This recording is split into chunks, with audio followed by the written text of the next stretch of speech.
and he has fought for you when the cameras are off. He has canceled his schedule. He has turned over much of the last week to working on your issue in a focused, dedicated way that only real leaders do. Trying to get something done in Frankfort, it is so important to have leaders such as the Speaker Pro Tem, and the Majority Leader, and the Whip, and the Caucus Chair, all that. It's great, important, so important to have leaders like Ed Worley that you've heard about. It takes a team. And the Governor of Kentucky has a secret weapon, and that's the First Lady with us.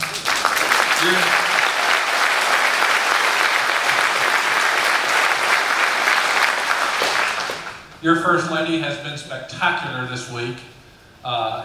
Knowledgeable, focused, intelligent, honest, honorable, persuasive, and she and the Governor together have done every single thing this industry could have expected them to do and more. Ladies and gentlemen, this Governor has fought for you. You should be very proud of the fact that he's our hometown Governor. Ladies and gentlemen, Steve Beshear.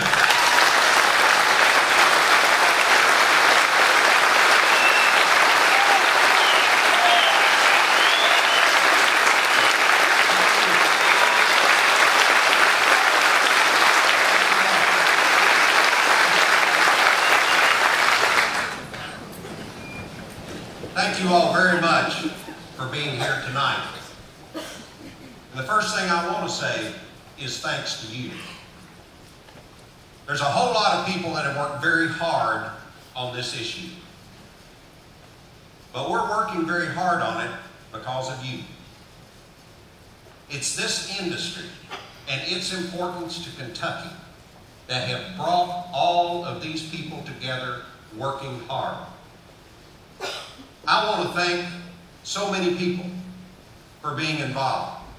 I want to tell you something about the vote in the House of Representatives, for instance. Folks, that was one of the harder votes that anybody has to make. It's a tough issue. It's a controversial issue. And we had the leadership from the Speaker on down, and we had in all 52 House members that were willing to stand up for you regardless of what happened later. Because there was no assurance that that bill would go any further than the House. We all knew that, but they stood up for you anyway. And I want you now, let's stand up for them. Let's show them.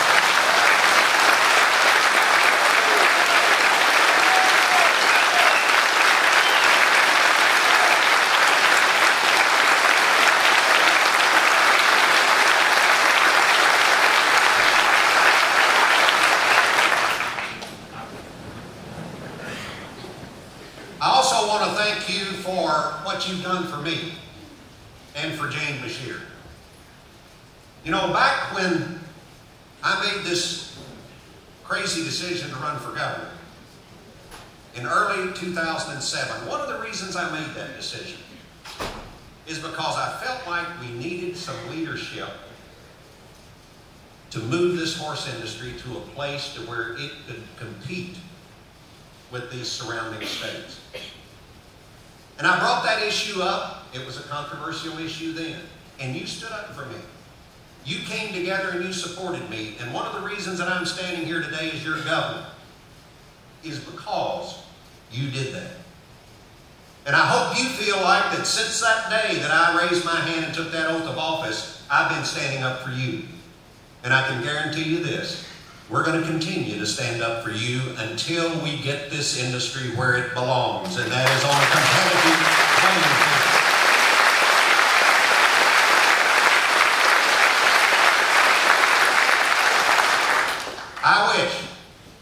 I wish I could wave a magic wand and this would be done.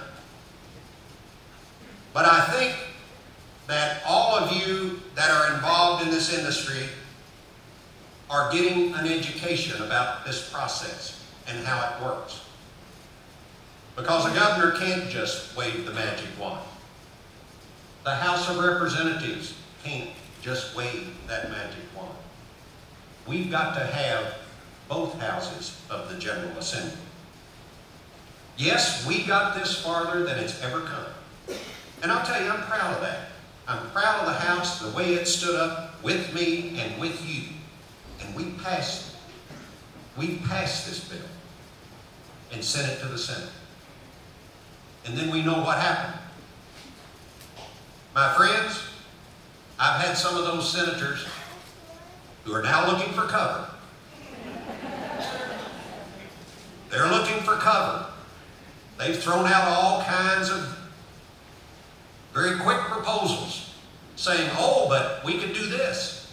Yeah, we can raise taxes on the lottery and on our kids' scholarships. Oh, we can.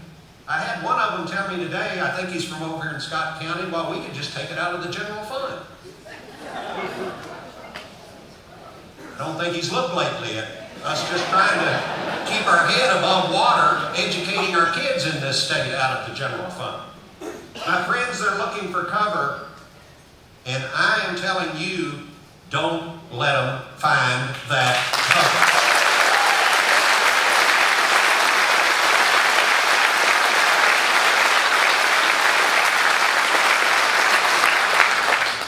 So where are we now?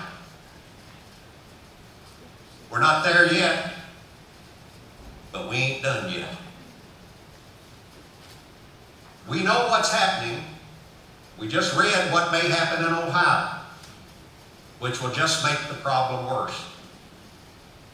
Now, in addition to places like Indiana and West Virginia and Pennsylvania, Kentuckians will be educating Ohio's kids and building Ohio's roads and giving health care to Ohio's people with our money. And it is time that that stops. It's time that we keep our money right here at home to help our people.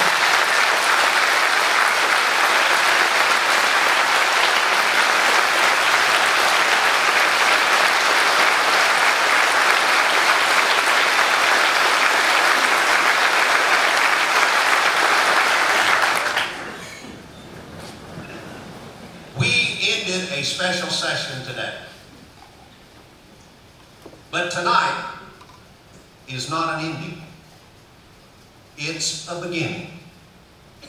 It's a beginning of a campaign that is not going to quit until we have done our job and we have saved this horse industry that is so beloved in our state. Yes, it's a beginning tonight, and it's time to make some changes. We got to do one of two things, folks.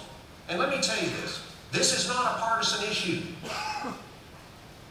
As was pointed out here in the House of Representatives, we had Republicans and Democrats step up and help us pass this bill.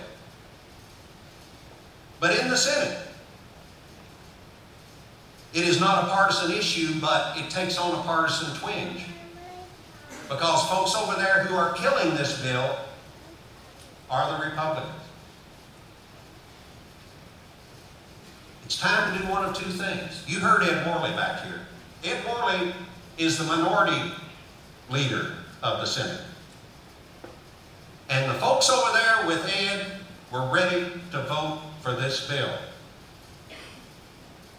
They tell us, some of them on the other side say, oh, you didn't have the votes there. Well, my friends, we won't know, will we? We won't know because they were afraid to let this bill come to the floor for a vote. I'm going to tell you something. If they would have let that bill come to the floor for a vote, I believe we would have passed that bill in the Kentucky State Senate.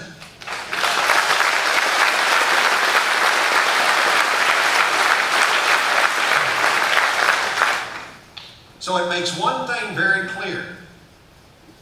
Ed Worley needs help. He needs help in the Kentucky State Senate. And we got to do one of two things. And I'll take either one of them. One, we've either got to change some of the state senators' minds, or we've got to change some of the state senators.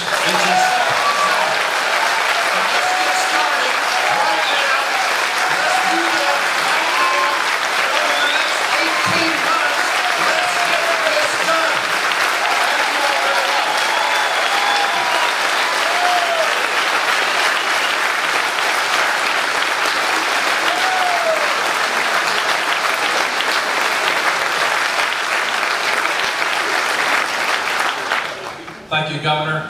Thank you all for coming.